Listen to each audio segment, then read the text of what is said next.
안녕하십니까, 정인태입니다. 총선 앞두고 박근혜 움직임 주시되고 있죠. 네, 그리고 조현천 수사로 견제. 조현천 이 수사가 계속 전개가 되고 있는데 이 계엄령 관련해 가지고 당시 상황을 조명하면서 이게 이제 견제하는 것은 아닌가, 이러한 지금 말들도 나오고 있습니다. 그래서 박근혜 전 대통령이 사실상 대구 경북 쪽에서의 어떤 영향력, 그리고 또 이 수사, 지금 박영수 특검이 여기저기 문제가 지금 되고 있어요.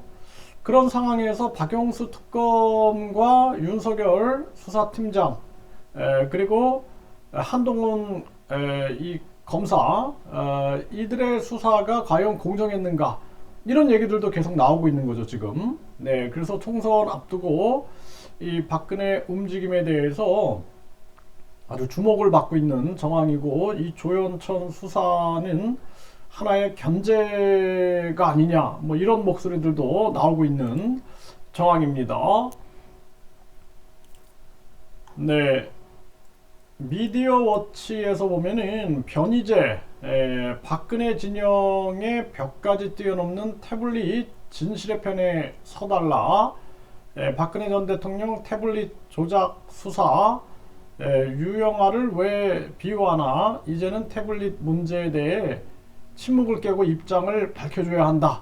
네, 이렇게 이 변희재 미디어 워치 대표 고문이 이제 이러한 얘기들을 하고 있는 정황이고요. 또 미디어 워치에 보면은 박근혜 전 대통령은 윤석열과 유영아의 태블릿 조작 자백을 받아내야 한다. 네, 이러한 기사들이 이 변희재 칼럼에 또 나오고 있는 상황입니다. 네, 곳곳에 빨대에 꽂은 박영수, 이런 자가 박근혜 내친 특검이었으니, 네, 이러한 이제 목소리들이 나오는 거죠. 스카이데일리에서도 이러한 기사가 실리고 있는 정황입니다. 네, 조현천, 네, 탄핵 국면 때 군 동원에 박근혜 옹호 여론을 조작했다.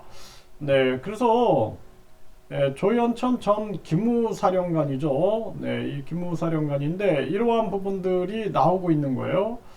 그래서 박근혜 전 대통령의 이 대구 경북의 영향력, 만약에 정치를 직접적이든 간접적이든 재개하게 되면은 현 정치권에 큰 파장이 있을 수밖에 없는 거죠. 그러다 보니까 이 조현천 수사로 인해서 견제하고 있는 것은 아니냐, 또 이제 박근혜 전 대통령과의 연관성, 이러한 측면들을 수사하려고 하는 것은 아니냐, 이러한 부분들에 대한 계속 예측이 나오고 있는 정황입니다. 이미 박근혜 전 대통령이 유영하 후원회장을 맡았었죠. 네, 그래서 대구시장 출마할 때 이미 이제 이렇게 즉 간접적으로 정치 활동을 재개하고 있는 모습이죠. 네, 그래서 박근혜의 정치 기직에 켜나 대구시장 출마 유영하 후원회장, 네, 이러한 모습들. 네, TK 주민 48%는 박근혜 정치활동 재개 지지 안 한다, 지지한다는 30%다. 이렇게 여론조사 결과가 나온 바가 있습니다. 뉴스원에서 전했고, 이 에브리CNR, 네, 에브리CNR에서 여론조사를 한 부분이고요.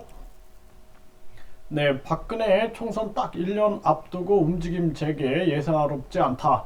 네, 이러한 부분들이 이제 조명되고 있는 이러한 모습이죠. 네, 박근혜 총선 1년 앞두고 첫 외출, 다시아이소, 외침의 미소, UPI에서도 이러한 기사를 싣고 있는 모습입니다.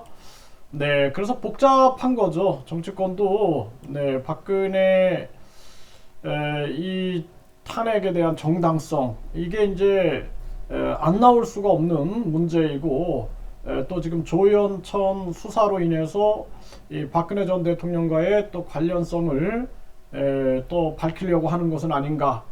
또 총선 앞두고 과거에도 유영아 후원회장을 맡았던 것처럼 이 총선 때 또 이 박근혜 세력들의 움직임, 이러한 부분들이 정치권에 아주 복잡함으로 작용하고 있다. 근데 이제 이 박근혜 전 대통령은 사실상 한 번은 넘어서야 된다. 저는 그렇게 생각을 합니다. 이 박영수 특검이나 당시에 윤석열 수사팀장이라든지 한동훈 검사의 그 수사가 과연 정당했는가, 이 문제를 공론화시킬 필요는 충분히 있다, 이렇게 말씀을 드립니다.